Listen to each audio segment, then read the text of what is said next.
à côté de l'autre. Mes voisins déménagent le mois prochain. Un couple dans la trentaine avec un enfant de 2 ans. Ils sont plus capables. Ma voisine, qui a plus de 70 ans, ne peut se servir de sa voiture le soir car incapable de se stationner quand elle revient. Elle se retrouve parfois à 3 rues de chez elle. Bonjour la sécurité des personnes âgées. Qu'est-ce qui était si pressant pour avoir agi de façon aussi précipitée? La situation était déjà compliquée, vous l'avez empirée de façon exponentielle. Le mois passé, et même plus tôt aujourd'hui, vous avez dit 70% des accidents arrivent au coin des rues. Wow, j'ai été épaté. C'est une évidence que les accidents arrivent au coin des rues et cette statistique va demeurer inchangée même avec les barres jaunes. Les accidents continueront d'arriver au coin de la rue. C'est beau ce qui se passe au Danemark, mais là-bas, il fait en moyenne 6 à 8 degrés l'hiver. Vos mesures ne tiennent pas compte de notre réalité. On a vérifié auprès des autorités compétentes et le règlement du Code de la route sur le 5 mètres est laissé à la discrétion des villes qui ne sont aucunement tenues de l'appliquer mur à mur comme vous l'avez fait.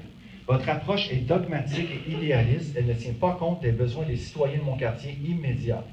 J'ai circulé dans plusieurs arrondissements et quartiers de la ville récemment et je n'ai pas constaté l'application obsessive du 5 mètres et l'installation de saillies comme ici.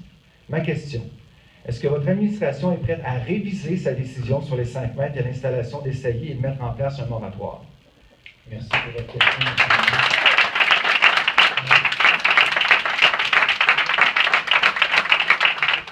Qu'on favorise le transport actif et collectif à Montréal, on doit changer clairement l'orientation et ce sont tous les élus, tous partis confondus qui ont fait ce choix-là. C'est pour le stationnement. Tu n'as pas de solution, pas du tout. Tu as fait un changement Monsieur, je comprends sans penser aux conséquences. Je comprends votre question. Monsieur Dubois, je comprends votre question. J'y ai répondu. Je comprends qu'elle ne vous satisfait pas. Répondu. Mais voici ce qu'on va faire et voici ce que nous allons continuer à faire. Merci. OK. N'était pas mise au courant qu'on allait retirer peut-être autant de places de stationnement. Alors, ma question est la suivante.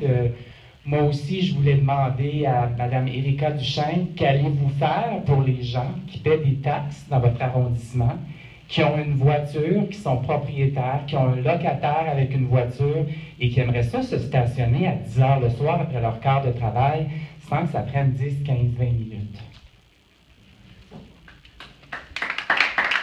Merci de m'adresser à la question. Effectivement, j'avais envie de répondre parce que je voudrais amener le débat au-delà de vos coins de rue, à vous-même. Je vais prendre tout le quartier en exemple. Nous vivons dans un des quartiers les plus denses de Montréal. Et si on n'avait pas diminué l'espace de stationnement par les lignes jaunes, donc par la décision de rendre effectif un règlement existant, dans 4 ans, 5 ans, vous auriez perçu la même pression pour vous stationner. Le problème, c'est que le nombre de voitures augmente plus rapidement que le nombre de personnes. On est un quartier qui se densifie et il y a 2 fois plus de voitures que de personnes qui arrivent. Donc, la pression serait la même. Pour réduire cette pression-là, ça ne sert à rien d'enlever les lignes jaunes. Ça ne va pas changer la pression pour le stationnement qui va toujours aller en augmentant si on ne change pas radicalement nos façons de faire. Le quartier, il est mal desservi par le transport collectif. Il y a beaucoup de gens que s'ils avaient le choix, si le trajet était moins long, si les autobus étaient moins bondés, si le métro était un peu moins en panne souvent, le prendrait parce qu'ils le peuvent, le transport collectif. Et ça laisserait la place à ceux qui ont vraiment besoin de leur voiture pour la stationner sur la rue. La difficulté à se stationner forme une coalition des conducteurs pour le transport collectif.